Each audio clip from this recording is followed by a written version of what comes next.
amazing. So the Chicago Cubs won. The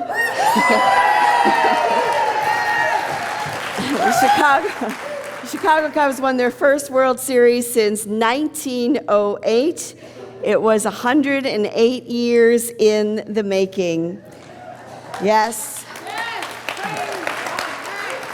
It feels even weird saying it, and I have to just touch on 108 there for a minute, because it's a magical number, don't you know?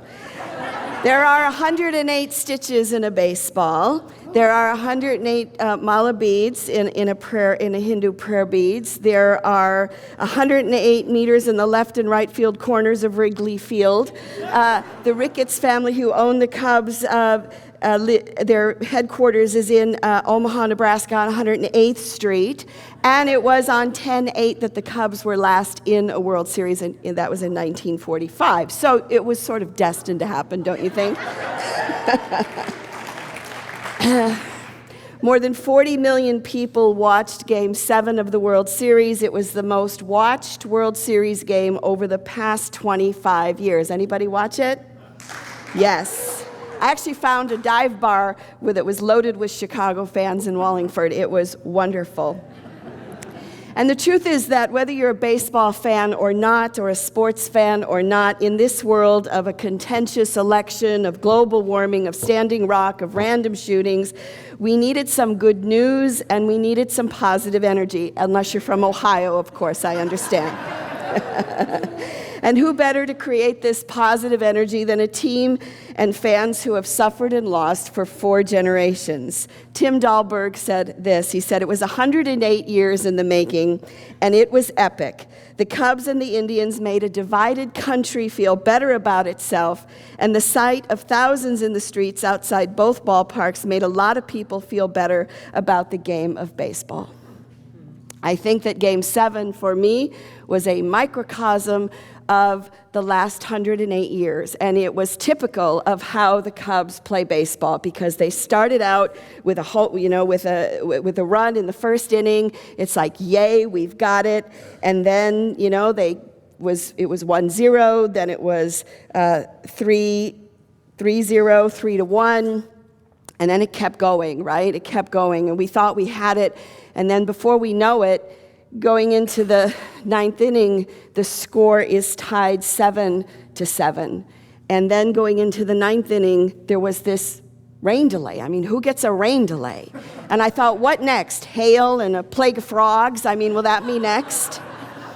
But what's interesting is I was watching the game, as a lot of people were, and I was from, wow, this is it. This is the 108th year. We're actually going to do it, to, well, okay, so maybe it'll be 109 next year. Maybe we're not going to quite make it.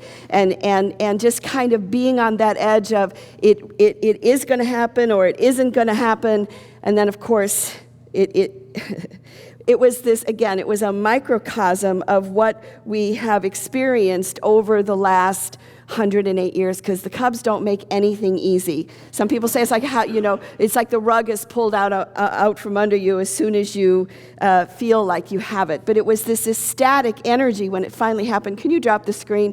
I wanted to just show you the experience of what it was like. There were thousands of people outside of Wrigley Field, even though the game was being played in Cleveland, which I think was actually a good thing, because I think the anxiety of the Cub fans would have affected the team, and I don't think they were stepping outside of that energy field. But people were gathered in front of the ballpark, thousands of people, and of course they were listening to the game on their phones, and they were, this is the score, it's 8-7, bottom of the 8th, and you couldn't breathe because you didn't know what was going to happen. You really didn't. And then this happens. They won.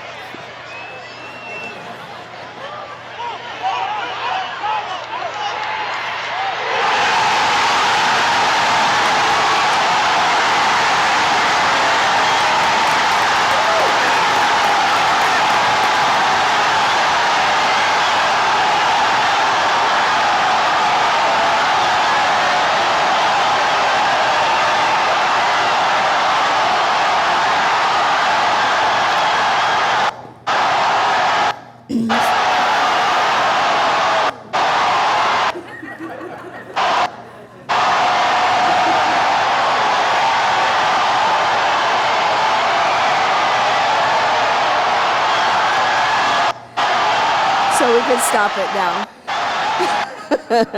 Now you get the idea. And being in it was like ascension. It was so high. I wasn't in that one, but I was at the pennant day. And what's interesting about the rain delay is that I think without that rain delay, the Cubs would have lost it because they were on a momentum of it just wasn't happening. They were making mistakes, one after another.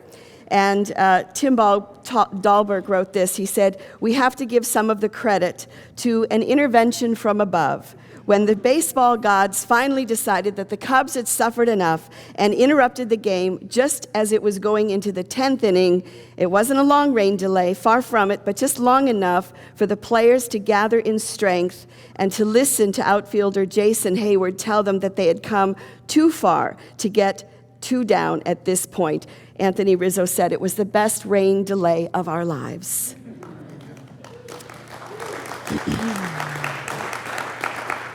So what's also interesting about this is that Jason Hayward is one of the quieter players on the team. Joe Madden doesn't call a lot of meetings. He doesn't actually, he sort of lets the team do what they need to do. And because it was Jason Hayward who talked to them, they all listened. And Ross said that when a guy like Jason talks, you listen because he doesn't do it that often. And he basically told them, we've come too far to lose at this point. So again, whether you're a Cub fan or not, there's something to be learned from the magical energy that is created by a sports team. Last month, our theme was about love and the beloved, and I think there's also something that I didn't get to talk about, which is the love of place. And I think that our sports teams can embody the love of place for us. And that's why we love our Seahawks and our Mariners. It's why we love soccer and football and hockey and basketball, because the people who play these sports can embody and they can come to represent the place that we love. They can hold the magical energy for the collective. Jesus said that whenever two or more are gathered in my name, there am I in the midst. It's what the 12th man is that we talk about with the Seahawks. But whenever two or more are gathered in my name in the midst doesn't necessarily mean Jesus. It means that when we come together for a common cause and a common purpose, there is a third that is created. It is the Holy Spirit. It is the presence of God. It is love. It is all those magical things that begin to happen when we come together for a cause. This month, our theme is about the alchemist or the magician. And so I want to invite you to call in your own inner magician, your own inner alchemist, and to lean into those experiences that help you feel that. And the Cubs, one of the goals of an alchemist is to effect transformation in order to make dreams come true. So every time you make one of your dreams come true, you are an alchemist. You are practicing your own inner magician, if you will. And I think the Cubs are certainly a lesson in magic and in transformation. I think that magic happens when people come together, and I think magical and amazing things do happen when people come together. And it can be outside of religion. It can be outside of politics. It doesn't have to be contained within one thing. So I want to share with you a little bit of my experience. I went back for the playoff games, and I attended the first game at home, and I think the Cub fans are bipolar, because they're either like here or they're ready to, go at it. And that first game was magical. This was the game with the Dodgers. It was magical. There was 70 degrees. The wind was blowing out. There's a full moon over the scoreboard. And I was in the left field bleachers. And one of the things that I love about the bleachers, and it doesn't matter what city you're in, is there's an instant community that starts to happen. And I think it has something to do with the benches, because you have to touch each other and you have to lean into each other. And there's more physical contact that happens in those experiences. And there was a 30-year-old guy who looked to be a computer geek on my right, a woman my age and her 30-year-old son on my left, a couple in their 40s in front of me, and a guy in his 70s on the other side in front of me. And I didn't need to know their names. I didn't need to know what they did for a living. I didn't need to know how much money they made or where they lived. We were one community. And I experienced something that I have never experienced in the bleachers all the time that I have been there, and that is the Cubs were really winning that first game. And then Montero, well, that wasn't what I meant. God. Montero got up with the bases loaded and hit a grand slam, which we weren't expecting. And something happened that never has happened in the bleachers in all the years that I've been there, and that is that everybody grabbed somebody and gave them a hug and held on to them. So I have this 30-year-old computer guy like hugging me, and then the mom, and then the son, and then the guy in front of me, and the couple, and everybody was hugging everybody else. And I have to tell you, it was the experience of kindness and the experience of ecstaticness was palatable. It was amazing. Now, the next night, I went to the game, and they lost, and it was more kind of a normal game where everybody got sloppy drunk. Like, I think everybody had, like, at least 10 beers, and they're like, typical baseball behavior. They went to L.A. and came back, and I was at the last game the night that they won the pennant, and they started off by the fifth inning. They were winning 5-0, so it kind of looked like it was going to happen. And this game was totally different because nobody would talk. Everybody's like, nobody was drinking, nobody went to the bathroom, and nobody got any food. Everybody was just sitting there because they didn't want to jinx it again. And as if there's an homage to the baseball gods, there's a foul ball that hits right to where Steve Bartman had sat in 2003. And we all went, no.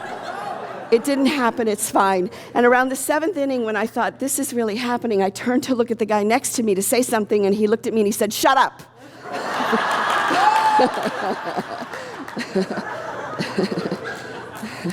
And again, when we got to the ninth inning, we were all like, is this possible? Could this possibly actually really be happening? And then in the last play, and it did happen, again, that feeling that we saw on the screen, it was like that. It was this multiplied, amazing energy. There were 300,000 people outside. It was like Mardi Gras, New Year's Eve, and the end of World War II all in one day.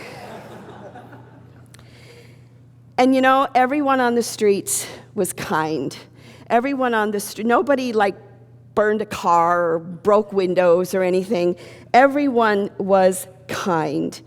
And there was a parade and a rally in Chicago on Friday, and 5 million people attended this event.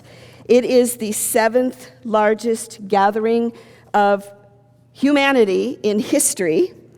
And so I looked at the list, and the first 6 are pilgrimages, of course, and funerals for large, you know, for countries. For the 8th is a Rod Stewart concert, which I think was 5 million. And then the other 2 were also pilgrimages, and number 11 is an anti-war protest in Rome.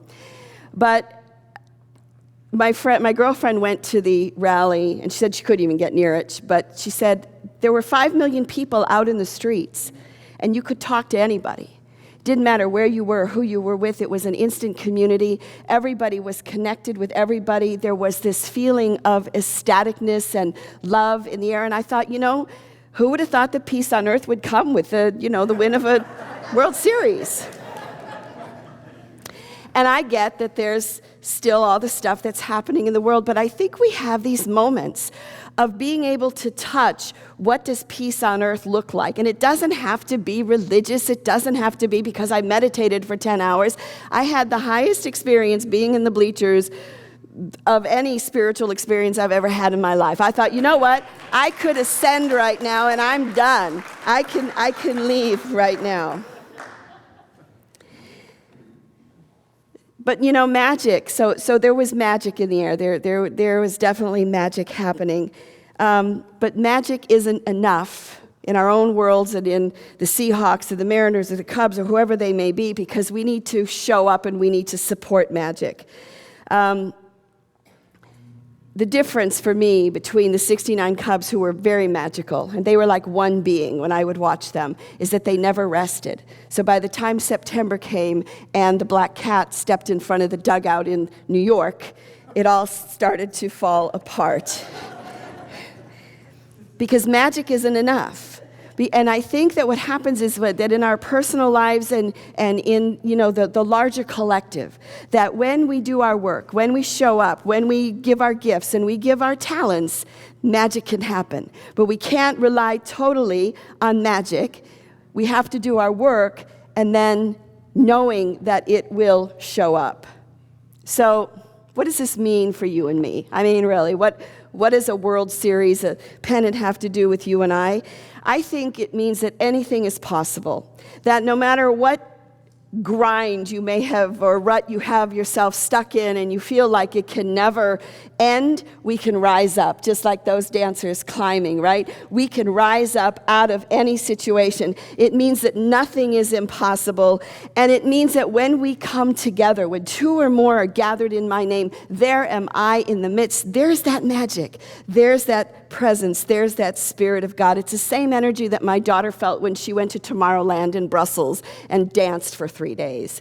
You know, she said, "Mom, it was the highest experience of my life, and it wasn't about politics. It wasn't about religion. It was just about dancing with people from other countries."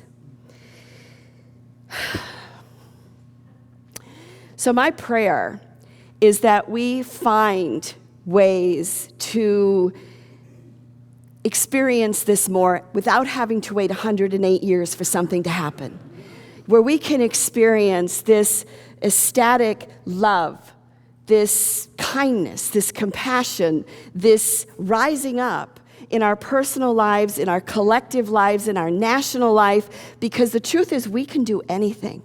We are alchemists, we are magicians, we are magical beings, and when we come together in that thought, there's nothing that's impossible to us. Go Cubs.